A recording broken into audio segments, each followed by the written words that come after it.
할렐루야. 하나님의 크신 은혜가 함께 하시기를 축복합니다. 12월 5일 월요일입니다. 우리 함께 기도함으로 아침 예배를 하나님께 올려드리겠습니다. 존귀하신 하나님, 오늘도 생명호흡 주시고 하나님의 은혜로 주님 주신 복된 날을 살게 하시니 감사합니다. 주님 말씀하여 주시고 성령과 평안으로 주님의 은혜로 충만히 채워 주옵소서. 우리 예배를 받으시는 우리 주님 예수 그리스도의 이름으로 간절히 기도하옵나이다. 아멘. 오늘의 시편 찬양 시편 29편 1절과 2절의 말씀입니다. 우리 함께 봉독하며 주님을 찬양합니다. 너희 권능 있는 자들아, 영광과 능력을 여호와께 돌리고 돌릴지어다. 여호와께 그의 이름에 합당한 영광을 돌리며 거룩한 옷을 입고 여호와께 예배할지어다. 아멘. 오늘 우리에게 주시는 하나님의 말씀, 전도서 4장 7절에서 16절까지의 말씀 함께 봉독하겠습니다.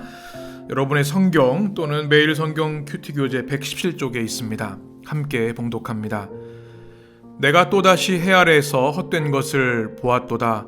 어떤 사람은 아들도 없고 형제도 없이 홀로 있으나 그의 모든 수고에는 끝이 없도다.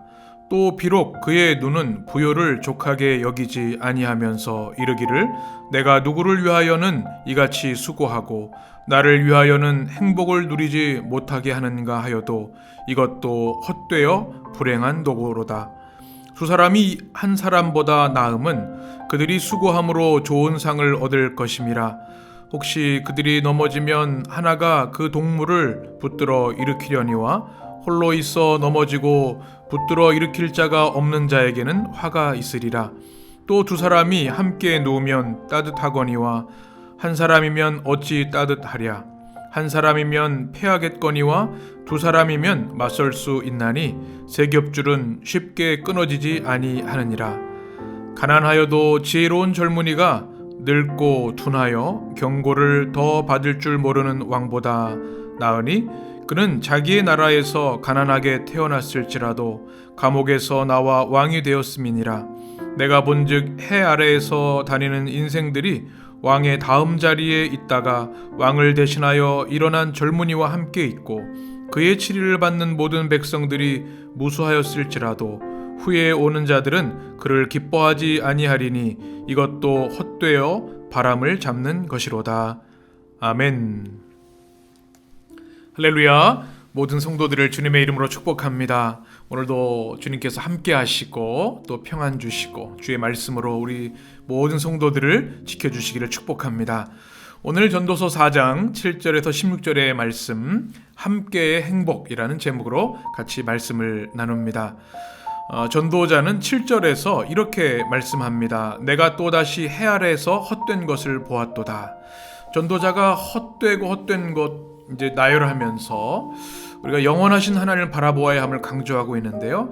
이번에 그가 바라본 사람은 홀로 있는 사람이었습니다. 8절의 말씀을 보면 어떤 사람은 아들도 없고 형제도 없고 홀로 있으나 이렇게 말씀하고 있습니다.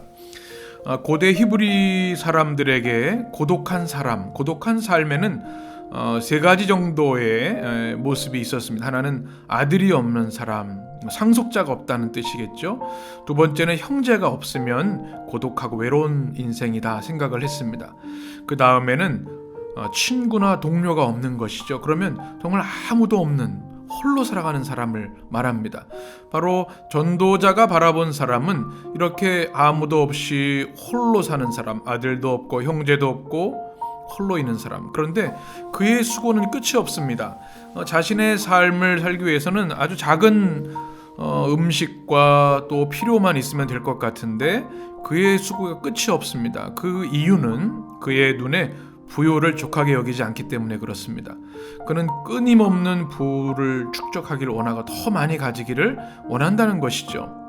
그러면서 이런 생각을 하는 겁니다. 내가 누굴 위해서 이같이 하는가? 이거 아무 의미 없는 것은 아닌가? 그러면서 행복을 누리지 못하는 것이죠. 주변에 아무도 없습니다.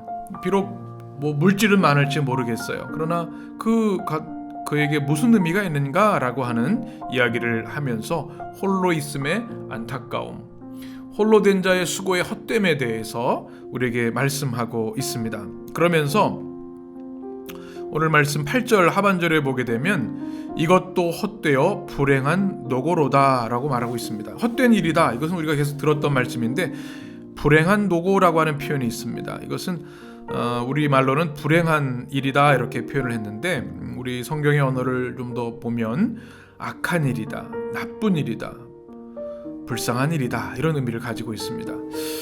그렇죠.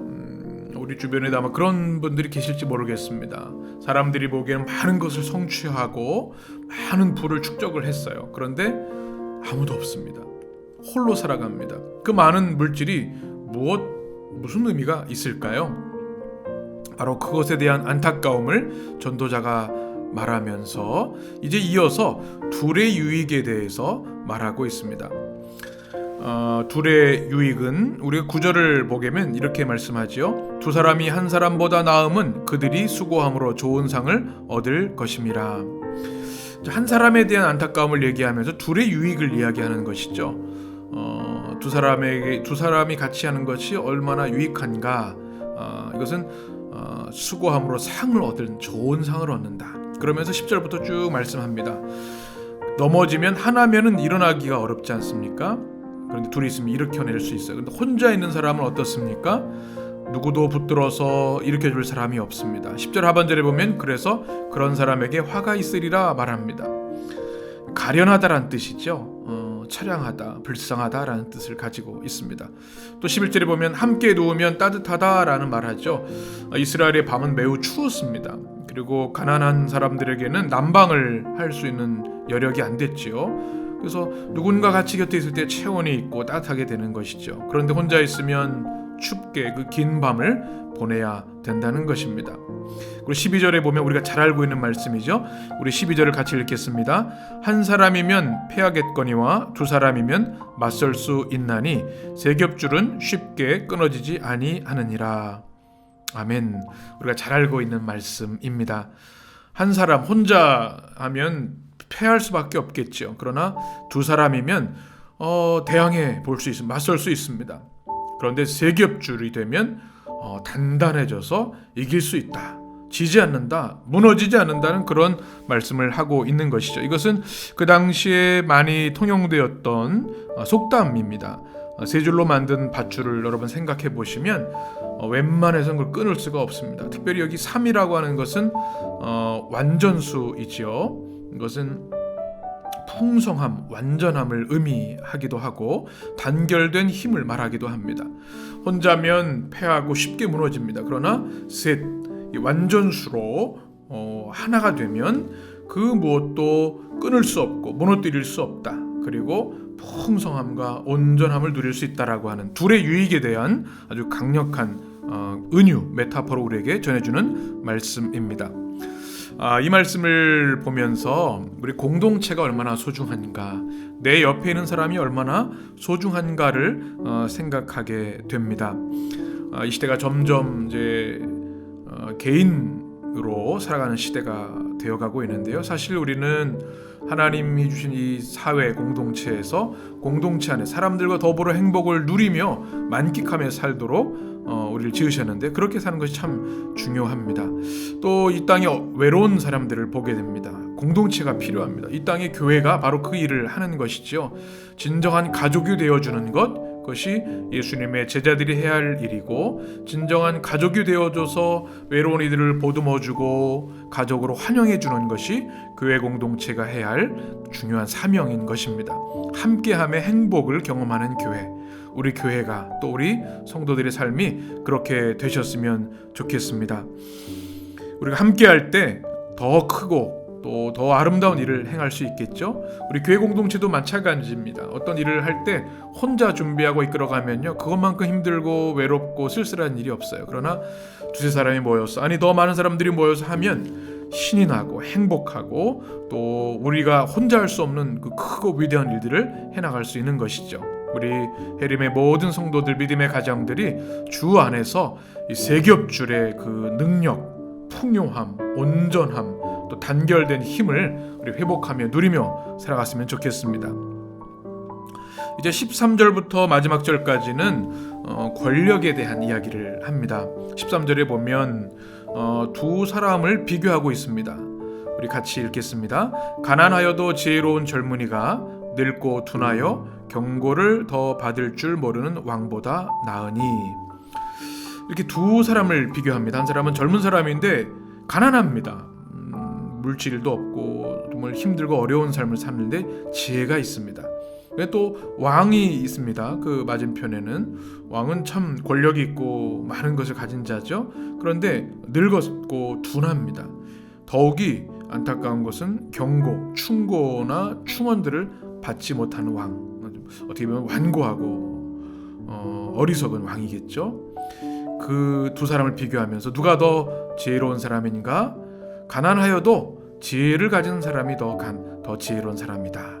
왕이 모든 걸 가진 것 같고 권력이 있다 할지라도 둔하고 또 남의 이야기를 듣지 않는다면 결코 지혜로운 사람이 될 수 없다. 이 이야기를 우리에게 말씀해주고 있습니다. 그러면서 권력에 대한 이야기를 하죠.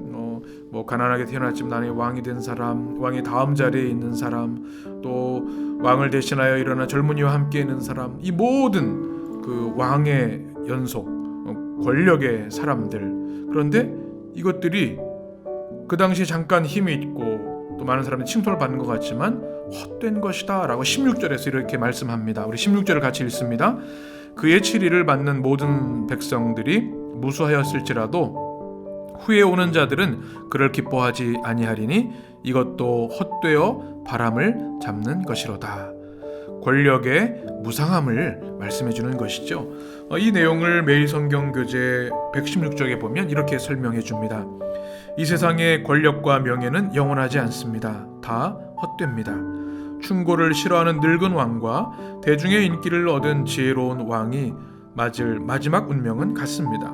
아무리 탁월하고 경륜 있는 왕이라도 대신 일어난 애송이 왕에 의해 잊히고 온갖 인기를 독차지한 젊은 왕도 후대 사람들에게는 기억되지 못할 것입니다. 세상에서는 기대와 실망을 반복할 수밖에 없지만 우리의 참되신 왕 예수님은 변치 않는 지혜와 사랑으로 영원히 우리를 다스리실 것입니다. 아멘. 참 은혜가 되는 말씀입니다. 잘 설명해 준 말씀이죠. 이 세상의 권력 우리가 보시오. 정권 또는 힘 있는 자들, 왕, 대통령 이런 권력의 위정자들에게 봅니다. 그러나 우리가 지켜보면 역사의 교훈을 통해 아는 것이죠. 그것이 얼마나 허망한 것인지, 다 헛된 것이다, 바람 잡는 것이다, 이렇게 성경이 말하고 있습니다. 우리가 붙들어야 할 것은 누구입니까? 영원하신 하나님. 특별히 이 전도서의 핵심 단어 헤벨, 우리의 인생이 얼마나 유한하고 연약한지, 아침 안개 같고 입에서 나오는 입김과 같이 사라질 유한한 존재인데 올람, 영원하시고 무한하신 하나님을 붙드는 삶을 살아야 지혜로운 삶, 진정한 행복과 기쁨을 누리는 삶을 살 수 있다고 하는 말씀을 꼭 기억하셨으면 좋겠습니다. 오늘 말씀 홀로 있음의 안타까움, 그러나 둘이 있을 때 축복을 누릴 수 있음을 우리가 말씀을 통해 들었습니다. 우리가 공동체의 행복 또 함께함의 축복을 우리 가정에서 교회에서 누릴 수 있었으면 좋겠습니다. 무엇보다 외롭고 홀로 있는 이들을 사랑으로 품을 수 있는 우리 믿음의 성도들, 우리 교회 공동체가 되기를 간절히 소원합니다. 또 하나는 권력의 무상함을 우리가 기억하여서 이 땅의 왕이 아니라 온 우주를 창조하시고 우리의 진정한 왕이 되신 예수님을 온전히 의지하고 주님의 다스리심에 순종하는 삶을 사는 것이 우리의 지혜요, 우리의 믿음의 승리가 되는 줄 믿습니다. 우리 대강절을 지나고 있습니다. 우리에게 왕으로 오시는 우리 주 예수 그리스도, 우리에게 진정한 구원과 영생과 진정한 행복과 진정한 의미 있는 삶, 아름다운 삶, 영원한 삶을 주시는 우리 주님, 그 주님만을 바라보고 우리 주님을 왕으로 모시고 그 왕께서 다스리시는 진정한 축복의 삶을 사는 우리 모든 성도들이 되셨으면 좋겠습니다. 우리 주님이 주시는 놀라운 은혜, 또 주님과 함께하는 행복의 은혜가 우리 모든 성도들에게 함께 하시기를 주님의 이름으로 축원합니다. 기도하겠습니다. 존귀하신 하나님, 오늘도 말씀을 통하여 우리의 영을 깨워주시고 우리의 홀로 있음을 안타까워하시는 하나님, 함께 해야 함을 말씀하시는 주님의 음성을 듣게 하시니 감사합니다. 우리 모든 성도들이 정말 주 안에서 하나 되길 원합니다. 한 가족이 되길 원합니다. 우리 교회가 어렵고 또 쓸쓸하고 외로운 이들의 가족이 되어지는 교회가 되길 원합니다. 우리 성도들이 오늘 만나는 모든 사람들에게 그들을 보듬어주는 가족이 되어주는 축복의 사람들이 되길 원합니다. 세 겹줄은 쉽게 끊어지지 않는다고 말씀하셨습니다. 우리 해림교회가 우리 주 예수 그리스도 안에서 성령 안에서 세 겹줄로 단단하게 하나가 되어서 흔들리지 않고 견고한 믿음의 공동체로 설 수 있도록 주님의 교회를 축복하여 주시옵소서. 잠깐 있다 사라지는 이 땅의 권력, 왕 바라보는 것이 아니라 영원하신 하나님, 우리의 왕이신 우리 주 예수 그리스도를 온전히 사랑하고 경외하고 신뢰하는 오늘 하루의 삶이 되도록 축복하여 주옵소서. 우리 주님 예수 그리스도의 이름으로 간절히 기도하옵나이다. 아멘. 주님의 기도로 아침 예배를 마칩니다. 하늘에 계신 우리 아버지여, 이름이 거룩히 여김을 받으시오며 나라의 임하옵시며 뜻이 하늘에서 이룬 것 같이 땅에서도 이루어지이다. 오늘날 우리에게 일용할 양식을 주옵시고 우리가 우리에게 죄 지은 자를 사하여 준 것 같이 우리 죄를 사하여 주옵시고 우리를 시험에 들게 하지 마옵시고 다만 악에서 구하옵소서. 나라와 권세와 영광이 아버지께 영원히 있사옵나이다. 아멘.